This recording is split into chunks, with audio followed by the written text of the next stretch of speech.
Good afternoon, and thanks for joining me today. My name is Ankeet Bhatt. I am a cardiologist and clinical investigator at Brigham and Women's Hospital, part of Harvard Medical School in Boston, Massachusetts. And I really wanted to thank the ACC today as part of the Taking the Lead Flu and Cardiovascular Disease grant.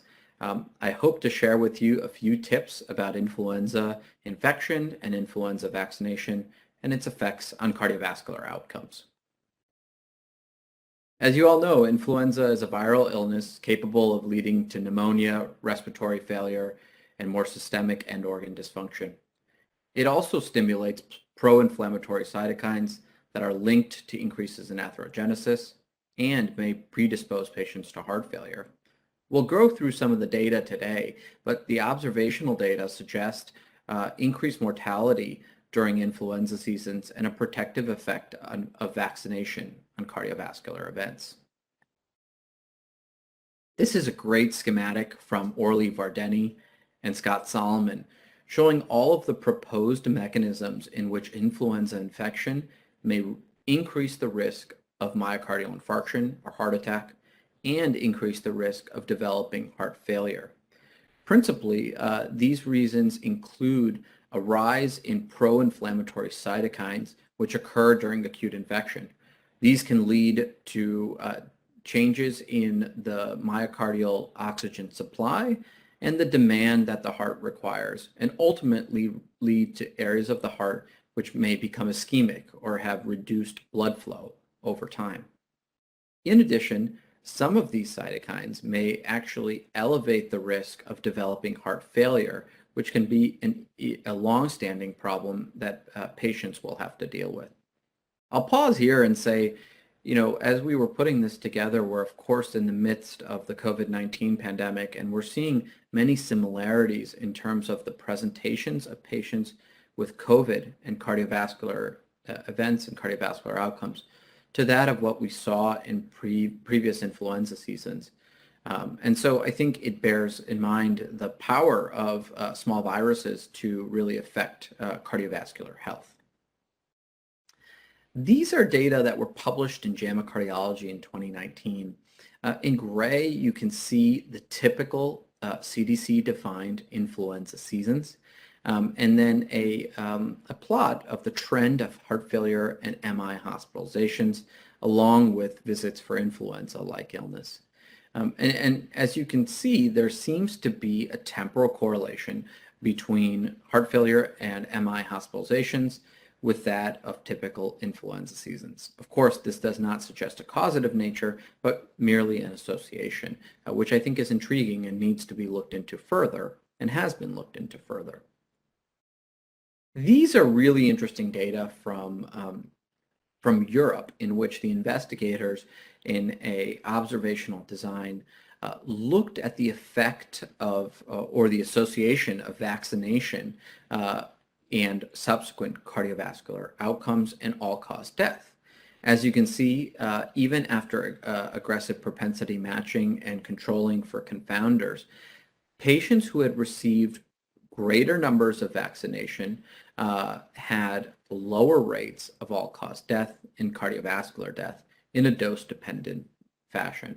The investigators have subsequently looked at these effects on a year-on-year basis, and it actually suggests that in years in which the influenza vaccination best matched the influenza strains that were available during that year was when we saw the greatest protective effect on cardiovascular death and on all-cause death. So really important data suggesting that influenza vaccination might play an important protective role against cardiovascular events. Well, what do the randomized clinical trial data show? So on the background of these observational data, the investigators conducted the AIMI trial, the influenza vaccination after myocardial infarction trial.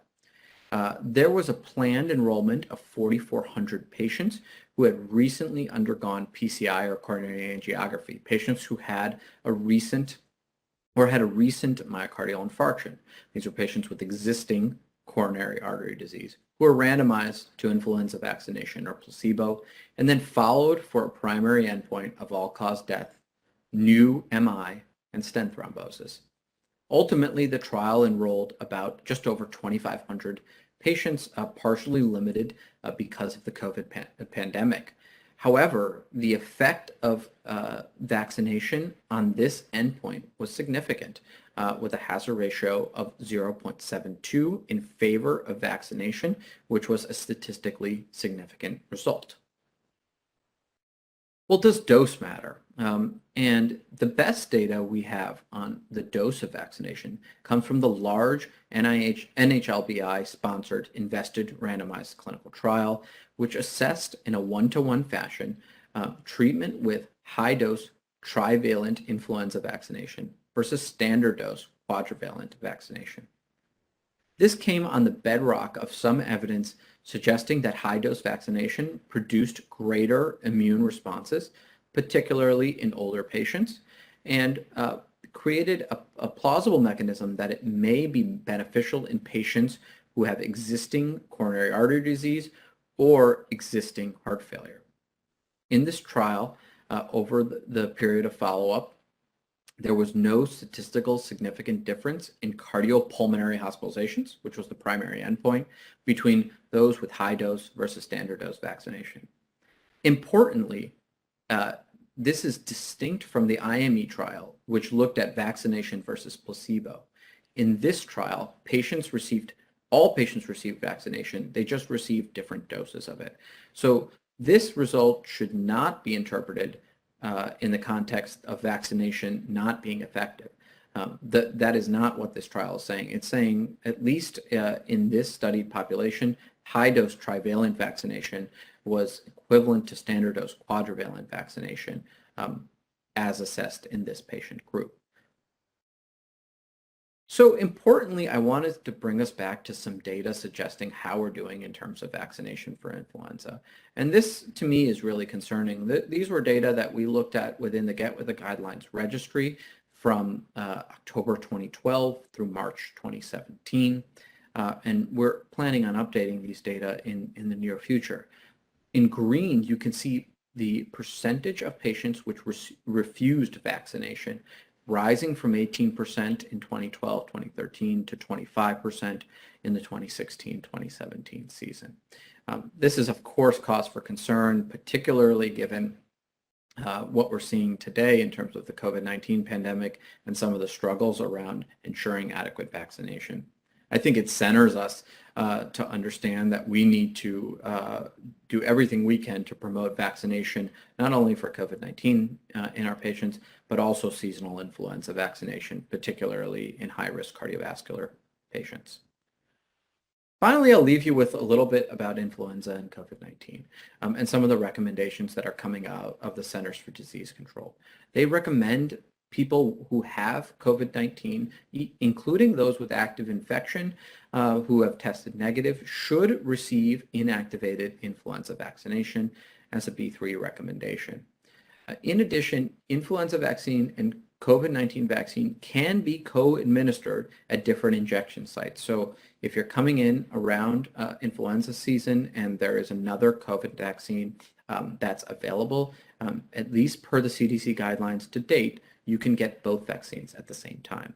And finally, antiviral treatment for influenza is the same in all patients, regardless of whether you've had previous or coexisting SARS-CoV-2 infection.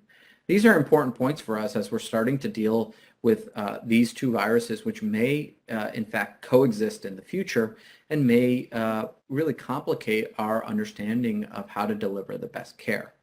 Ultimately, I would suggest strongly that patients with cardiovascular disease obtain up-to-date vaccination, both for influenza and for COVID-19. This will ensure the greatest protection from adverse events, which we know may be both not only respiratory in etiology, but also cardiovascular in etiology. With that, I really thank you for your time and for listening, and I hope that you found this to be a useful exercise. Thank you very much.